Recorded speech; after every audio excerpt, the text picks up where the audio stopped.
देखिए संवर्ग नियम पढ़ लिए ना जी। Yes sir. अब देखिए दूसरा नियम आता है क्रम विनिमय नियम। कौन नियम? क्रम विनिमय नियम।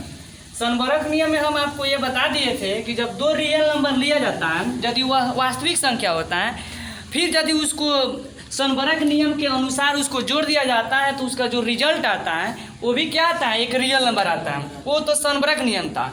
लेकिन प्रॉपर्टीज ऑफ रियल नंबर का एक दूसरा प्रॉपर्टीज होता है, वो होता है क्रम विनिमय नियम। कौन नियम? क्रम विनिमय नियम। अब देखिए क्रम विनिमय नियम क्या कहता है। अब जोड़ का क्रम विनिमय नियम हम इसमें पढ़ेंगे। अब जोड़ के क्रम विनिमय नियम ये कहता है ना कि मान लीजिए अगर कोई दो संख्या ले लिए, कितना संख्या? दो संख्या रियल नंबर ले लिए और उसको जोड़ने के बाद फिर क्रम पलट कर जोड़िएगा तो उसका मान जो आएगा सेम आएगा। दैट इज क्वालिटी क्रम विनिमय नियम। कौन नियम? क्रम विनिमय नियम कहलाएगा। जैसे मान लीजिए जिस प्रकार मैंने माना था कि ए बी सी कोई रियल नंबर है, A B C belongs to R. A B C belongs to R मतलब ए बी सी वह एक रियल नंबर से बिलोंग करता है। ठीक उसी प्रकार यहाँ पर लिखेंगे माना कि ए और बी बिलोंग्स टू आर। ए और बी क्या है जी? बिलोंग्स टू आर है। इसका मतलब ए और बी एक वास्तविक संख्या है। कौन संख्या? वास्तविक संख्या। तो क्रम विनिमय नियम यह कहता है ना कि उस दो वास्तविक संख्याओं का योगफल, क्या योगफल के जितना मान आएगा ना इसके क्रम को बदल देने पर उतना ही मान आएगा। कहने का मतलब ये हुआ कि ए प्लस बी का मान जितना आएगा उतना ही बी प्लस ए का भी मान आएगा। और जो मान आएगा वह एक वास्तविक संख्या होगा। कौन सी संख्या होगा? वास्तविक संख्या। अब जैसे इसको एग्जाम्पल से देख लेते हैं। जैसे मान लीजिए ए और बी, ए का मान ले लेते हैं 2 और बी का मान कितना ले लेते हैं? 3 ले लेते हैं। आज समझ में? अब देखिए 2 ए का मान कितना? 2 प्लस है 2 प्लस 3 इक्वल टू। अब इसका क्रम बदल देना है। बी का मान यहाँ 3 आ गया, प्लस है 2 प्लस और यहाँ 2 आ जाएगा। अब देखिए 2 और 3 कितना हुआ? 2 और 3 5 अब 3 और 2 5। तो देखिए तो ए प्लस बी का मान भी 5 और बी प्लस ए का मान भी 5।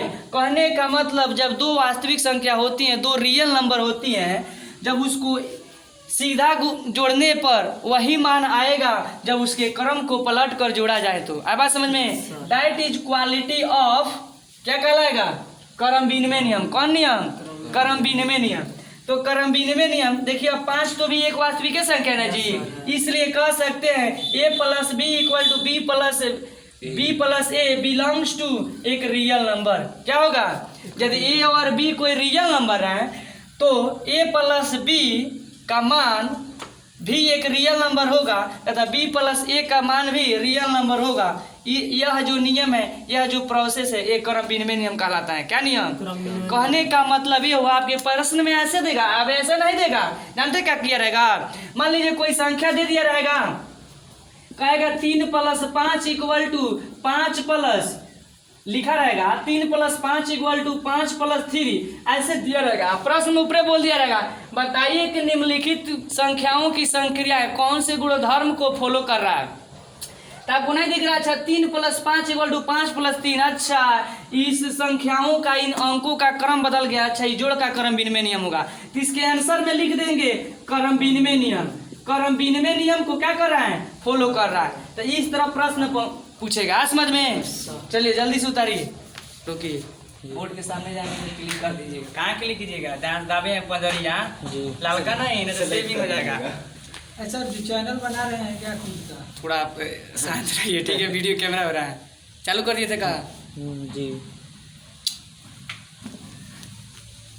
चलिए उसके बाद हम क्रम विनिमय नियम पढ़ लिए। क्या पढ़ लिए? क्रम नियम। इसके बाद आएगा साहचर्य नियम। कौन नियम? साहचर्य नियम।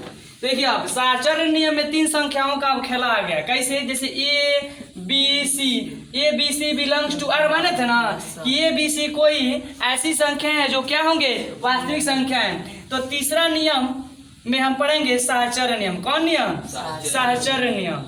साहचर्य नियम यह बताता है ना, साहचर्य नियम में यह बताता है कि यदि A B C belongs to R कोई ऐसी 3 संख्याएं लीजिए जो वह क्या है वास्तविक संख्याएं से बिलोंग्स करे। क्या करे? वास्तविक संख्याएं से बिलोंग्स करे। तो नियम यह कहता है ना कि तीनों संख्याओं का ऐसे ले लीजिए ए बी सी और इन तीनों के बीच में जोड़ का चिन्ह दे दीजिए, फिर इक्वल टू दीजिए ए प्लस बी प्लस सी, तीनों के बीच में क्या कर दिए इक्वल टू। पहला कंडीशन में राइट से 2 संख्याओं को ब्रैकेट में घेर दीजिए। जब यहाँ पर जब दोनों को घेर दिए तो इक्वल टू के बाद में एक को छोड़कर बाकी इन दोनों को क्या कर देंगे घेर देंगे।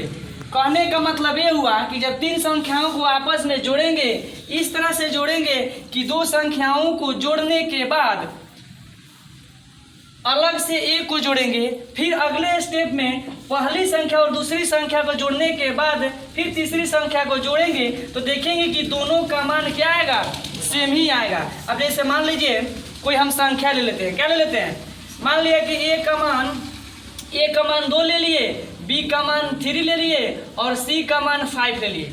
आए समझ में? तो देखिए इस नियम को फॉलो कराते हैं क्या यह बात सही है कि नहीं है। यदि अगर ये सही हो गया तो इसका मतलब ये साहचर्य नियम फॉलो हो जाएगा। अब जैसे ए का मान 2 होगा, क्या होगा 2 होगा ना जी, प्लस है तो प्लस, ब्रैकेट है तो ब्रैकेट, बी का मान 3 प्लस है तो प्लस, सी का मान कितना 5, इक्वल टू है तो इक्वल टू। अब देखिए ए प्लस बी का मान, ए का मान क्या आ गया 2 आ गया, बी का मान 3 ब्रैकेट से करिए और सी का मान क्या आ गया